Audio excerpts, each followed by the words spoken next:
Bonjour à tous et bienvenue chez Bourse Profit pour cette nouvelle vidéo. Aujourd'hui, nous allons faire une présentation des corrélations sur le marché du Forex. Le marché du Forex qui est le marché des devises.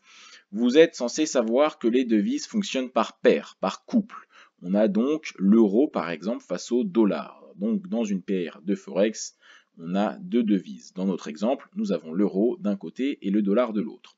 Il faut savoir que l'euro, donc la devise qui est à gauche, s'appelle la devise de base et la paire qui est à droite s'appelle la devise de contrepartie. Donc là, on a la devise de base et là, on a la devise de contrepartie. Si l'euro s'apprécie, ça veut dire que si les gens préfèrent avoir, on va dire, de l'euro face au dollar, cette paire-là va monter. Par contre, à l'inverse, si l'euro se déprécie, c'est-à-dire que les gens vont préférer avoir du dollar face à l'euro, cette paire-là va descendre. Quand on parle de paires qui montent, de paires qui descendent, on parle de leur cotation, de leur graphique boursier. Donc voilà, ça c'est les choses à connaître avant de passer aux suites de la vidéo. L'euro, donc la devise qui est à gauche s'appelle la devise de base et la devise qui est à droite s'appelle la devise de contrepartie. Si on préfère avoir de l'euro par rapport au dollar, la paire va monter, et si on préfère avoir du dollar par rapport à l'euro, la paire va descendre.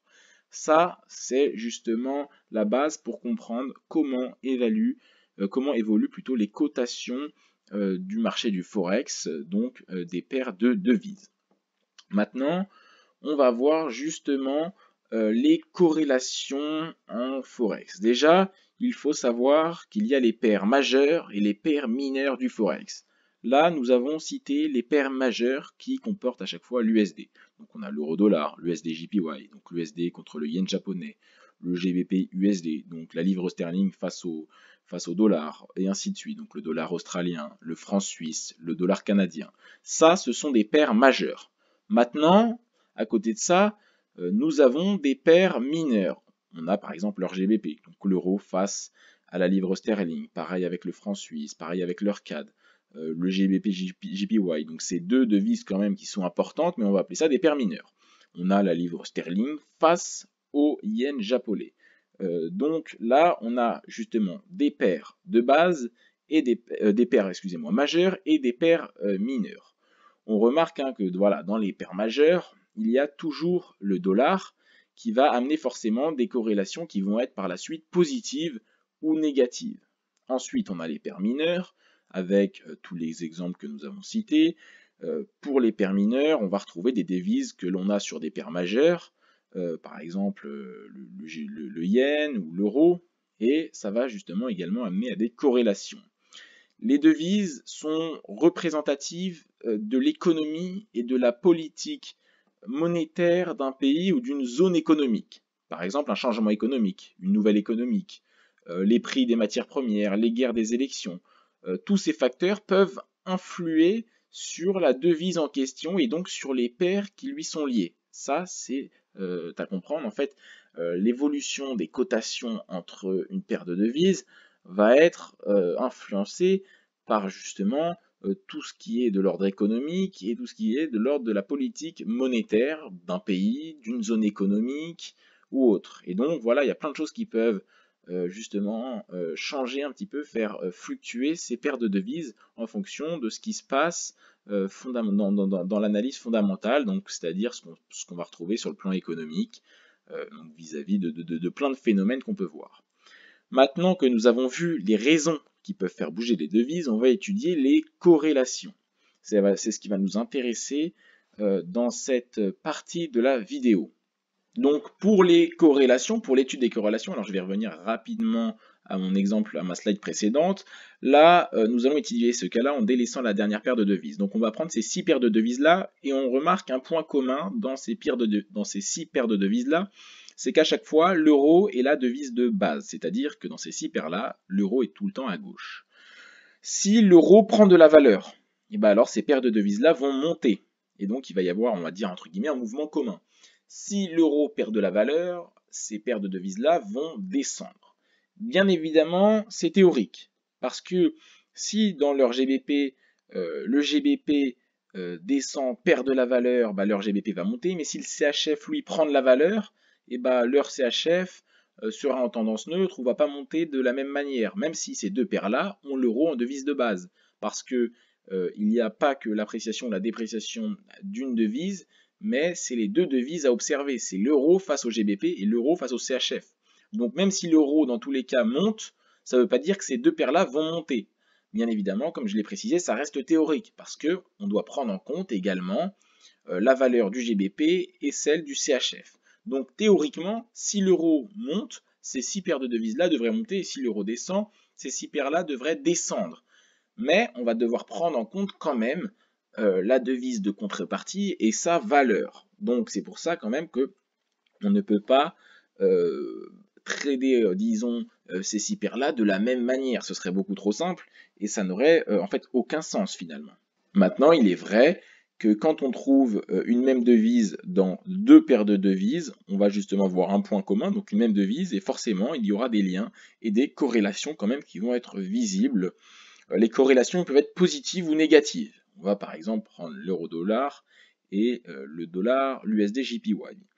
Si on voit que le dollar est la devise de base, dont l'USD JPY, et que en devise de contrepartie là, on a l'USD, on va avoir une corrélation négative. Parce que si le dollar prend de la valeur, l'euro-dollar va descendre, mais l'USD JPY va monter.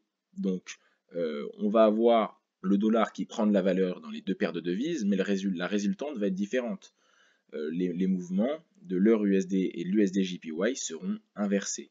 Parce que là, le dollar est dans la devise de contrepartie, et là, le dollar est dans la devise de base. Donc ça également, c'est à prendre en compte dans son analyse. Donc j'espère que vous comprenez un petit peu mieux là où je vais en venir, et maintenant on va passer justement aux exemples.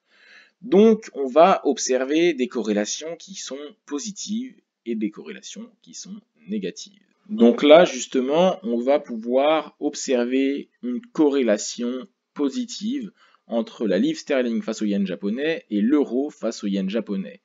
Parce que donc dans les deux cas, le yen japonais est dans la devise de contrepartie, donc la devise la plus à droite. On voit effectivement un mouvement qui est commun. Pour quelle raison? Tout simplement parce qu'on a le yen japonais dans les deux cas. Et il suffit qu'il y ait une sorte de neutralité autour de la livre sterling et de l'euro, et que justement le mouvement et la valeur soient plus fortes sur le yen japonais pour voir une corrélation entre ces deux graphiques. Donc là, on voit un mouvement qui est entre guillemets similaire, il y a une similarité dans le mouvement, c'est assez facile à voir. Mais attention, ce n'est pas des similarités qui sont exactes, hein. Les cotations sont bien évidemment différentes parce qu'on a à chaque fois dans les deux cas une autre devise qui est différente. Donc là on a l'euro et là on a la livre sterling. Mais on voit une tendance haussière qui va s'avérer baissière par la suite. On va remonter également dans une tendance haussière, puis ensuite il va y avoir une sorte de range qui va avoir lieu. Donc ça c'est une corrélation positive.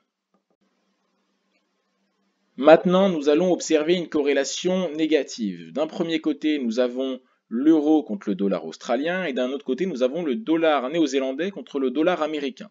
Vous allez vous dire qu'il n'y a aucune devise commune entre ces deux paires de devises. Alors vous avez raison, mais ce qu'il y a en commun, c'est que là, on a le dollar australien et là, on a le dollar néo-zélandais.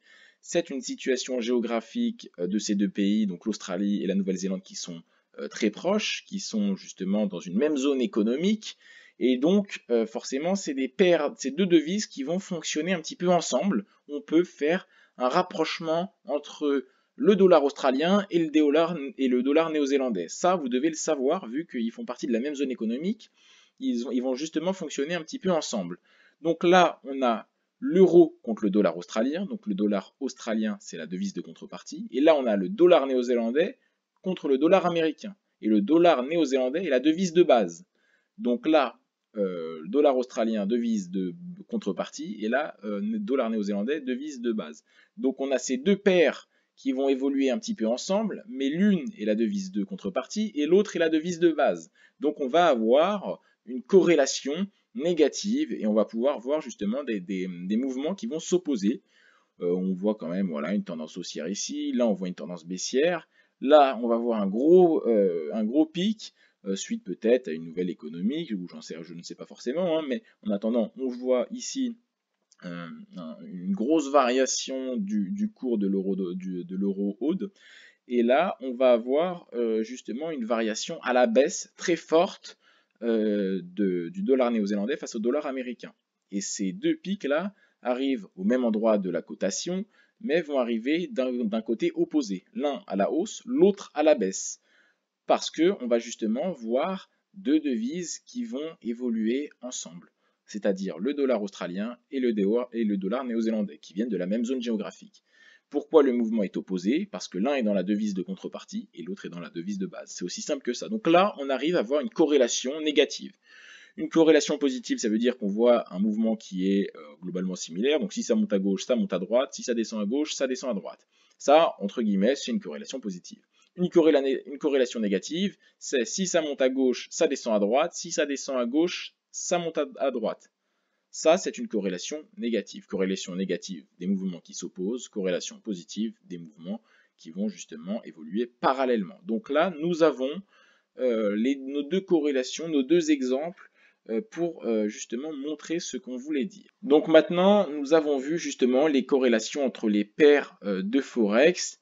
Ce qu'on va pouvoir voir également, c'est qu'il y a d'autres corrélations qui peuvent être visibles. Alors bien évidemment, ce ne sont pas faits avec exactitude. Encore une fois, c'est de la théorie. Donc c'est pas parce que vous allez voir de l'or en hausse que le dollar australien va monter. C'est de la théorie, mais ça reste des choses vraies qui sont justement observables dans le passé. Donc ce qu'on va pouvoir voir, c'est quand le prix de l'or monte, la devise australienne va également monter. Il faut savoir que c'est le deuxième pays producteur d'or. C'est pour ça qu'il y a un lien très proche. Donc ça également, on peut le voir parce que l'Australie va justement produire beaucoup d'or. Donc on peut voir des corrélations à ce niveau-là. Ensuite, ce qu'on peut voir, c'est à l'inverse, l'or en hausse quand le dollar va justement baisser. Donc ça également, c'est une corrélation qui va être inversée, qui va être négative, qu'on peut observer. On peut aussi voir que lorsque le pétrole monte, le dollar canadien et l'USD vont monter. Pour quelle raison? Parce que le dollar américain et le dollar canadien sont deux gros pays de producteurs de pétrole. Donc ça également, c'est quelque chose que vous pouvez observer. Et on va pouvoir voir également une dernière chose, quand les indices boursiers sont en baisse, le CHF va monter. Le franc suisse est une valeur refuge. Lorsque nous sommes dans une période d'incertitude, le franc suisse va prendre de la valeur. On l'a vu par exemple pendant la crise des subprimes, lorsque les indices se sont effondrés. Donc, les corrélations sur le Forex ne sont pas uniquement entre les paires de Forex, même si on l'a vu dans les exemples précédents, mais ça peut être également avec d'autres actifs comme l'or, le pétrole ou les indices. C'est pour venir un petit peu compléter le sujet des corrélations sur ce marché-là.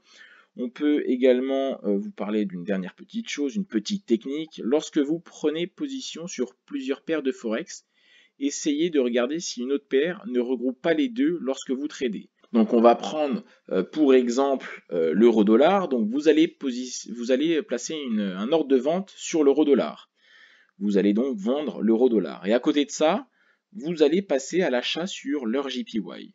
Donc l'euro contre le yen japonais. Donc d'un côté, vous vendez l'heure USD, de l'autre, vous achetez l'heure JPY. Ça signifie dans votre analyse que l'euro va baisser ou que le dollar va monter dans la première devise, dans la première paire de devises, et dans la deuxième paire de devises, ça signifie que l'euro va monter ou alors que le yen va baisser. Ça, c'est selon votre analyse, parce que vous avez pris deux positions différentes, une position à la vente sur l'euro-dollar et une position à l'achat sur leur JPY. Mais dans ce cas-là, vous pouvez vous orienter vers la paire USD-JPY qui va justement regrouper les deux devises de contrepartie. Vous allez donc passer un achat qui devrait avoir une force potentielle plus importante, car d'après votre plan, une hausse du dollar est à venir, ou alors une baisse du yen, et également une baisse du yen. Donc trader la paire qui va confronter les deux devises en question peut être très intéressant pour vous, parce que ça va réduire votre risque. Vous êtes alors 2 fois moins exposé, et vous offrez un gain de potentiel plus important. Donc au lieu de passer deux achats, un à l'achat sur l'heure USD, un à la vente dans mon exemple sur l'heure USD et un à l'achat sur l'heure JPY, prenez l'USD JPY et vous allez pouvoir justement diminuer votre risque par deux et vous offrir un gain potentiel beaucoup plus important. Donc ça c'est également une petite astuce, si vous l'avez compris ça peut être bénéfique pour vous. J'espère que cette vidéo vous a plu. Si c'est le cas, n'hésitez pas à la liker. Vous pouvez également vous abonner à notre chaîne, on sort plusieurs vidéos par semaine et vous pouvez aussi laisser un commentaire pour soutenir la chaîne. Vous pouvez aussi nous suivre sur Instagram. On sort plusieurs posts, conseils sur notre Instagram qui peuvent vous intéresser. Puis on est très ouvert à la discussion sur notre Instagram. Ça peut également vous plaire. On a également un site internet où on propose une formation de trading, d'initiation au trading qui est totalement gratuite de plusieurs heures. Donc le lien du site est dans la description, le lien d'Instagram est également dans la description. Merci de m'avoir écouté et à une prochaine vidéo.